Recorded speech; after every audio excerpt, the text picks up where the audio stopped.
Hello दर्शकों, स्वागत है आपका हमारे चैनल में। और हमारी आज की कहानी है परमात्मा और किसान। तो प्लीज़ अगर आपको ये कहानी पसंद आए तो चैनल को लाइक, सब्सक्राइब और शेयर करना ना भूलें। तो चलिए सुनते हैं कहानी। एक बार एक किसान परमात्मा से बड़ा नाराज़ हो गया। कभी बाढ़ आ जाए, कभी सूखा पड़ जाए, कभी धूप बहुत तेज हो जाए तो कभी ओले पड़ जाए। हर बार कुछ न कुछ कारण से उसकी फसल थोड़ी खराब हो जाए। एक दिन बड़ा तंग आकर उसने परमात्मा से कहा, देखिए प्रभु, आप परमात्मा हैं, लेकिन लगता है आपको खेती बाड़ी की ज़्यादा जानकारी नहीं है।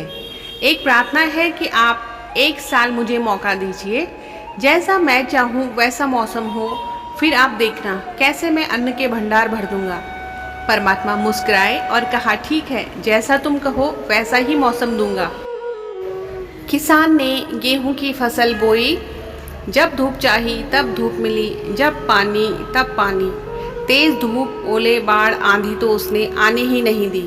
समय के साथ फसल बढ़ी और किसान की खुशी भी, क्योंकि ऐसी फसल तो आज तक नहीं हुई थी। किसान ने मन ही मन सोचा, अब पता चलेगा परमात्मा को कि फसल कैसे करते हैं।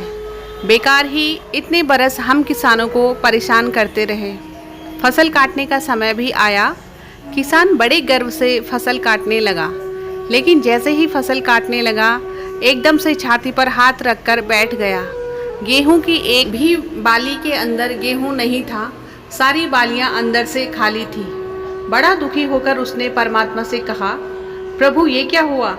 तब परमात्मा बोले, ये तो होना ही था। तुमने पौधों को संघर्ष का जरा सा भी मौका नहीं दिया।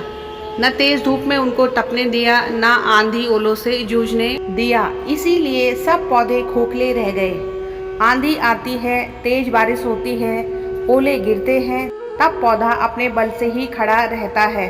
वो अपना अस्तित्व बचाने का संघर्ष करता है, और इस संघर्ष से जो बल पैदा होता है वो ही उसे शक्ति देता है, ऊर्जा देता है, उसकी जीवनता को उभारता है। सोने को भी कुंदन बनने के लिए आग में तपने, हथौड़े से पिटने, गलने जैसी चुनौतियों से गुजरना पड़ता है, तभी उसकी स्वर्णिम आभा उभरती है, उसे अनमोल बनाती है। उसी तरह जिंदगी में भी अगर संघर्ष न हो, चुनौती ना हो तो आदमी खोखला ही रह जाता है। उसके अंदर कोई गुण नहीं आ पाता।